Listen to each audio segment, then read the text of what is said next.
Kinapos ang Gilas Pilipinas sa makuha ang panalo kontra New Zealand sa huling window ng FIBA Asia Qualifiers. Habang sa UAAP, unbeaten o wala pa rin talo ang NU Lady Bulldogs sa volleyball tournament. Para bigyan ng mukha ang balita, Mobile Journal Denise Valdesancho.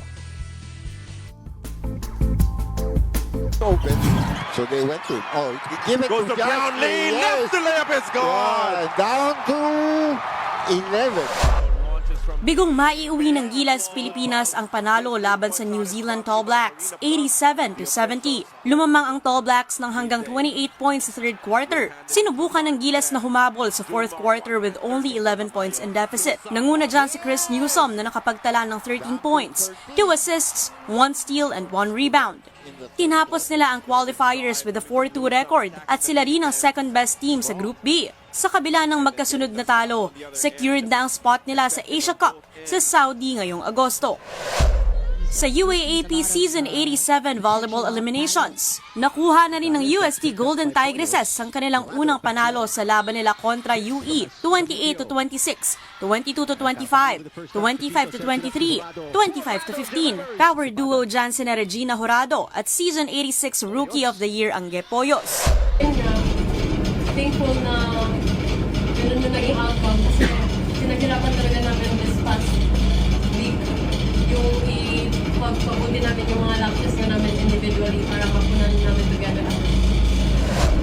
Tinapos naman agad ni na Angel Canino ang kanilang laban versus Adamson Soaring Falcons, 25-21, 26-24, 25-20. Ito rin ang kanilang unang panalo after their season opening loss against defending champions NU. Canino finished with 15 points on 14 attacks, 1 block, and 6 excellent digs.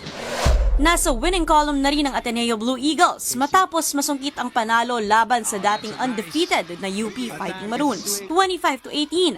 25-22, 25-18. Malaking parte niya ng pagbabalik ni Sobe Buena na nanggaling mula injury rehab. Nagtala si Buena ng 17 points on 15 attacks, 1 block, 1 ace, 6 excellent digs, and 4 excellent receptions.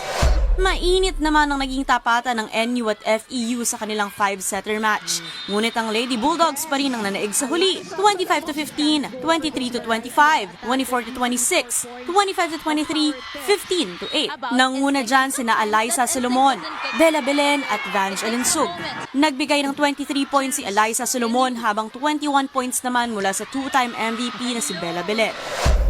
For me, expected ko naman talaga yung FEU na talagang contender din sila talaga ngayong taon.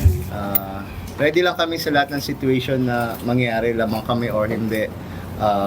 Yung composure dapat lagi lang nandiyan.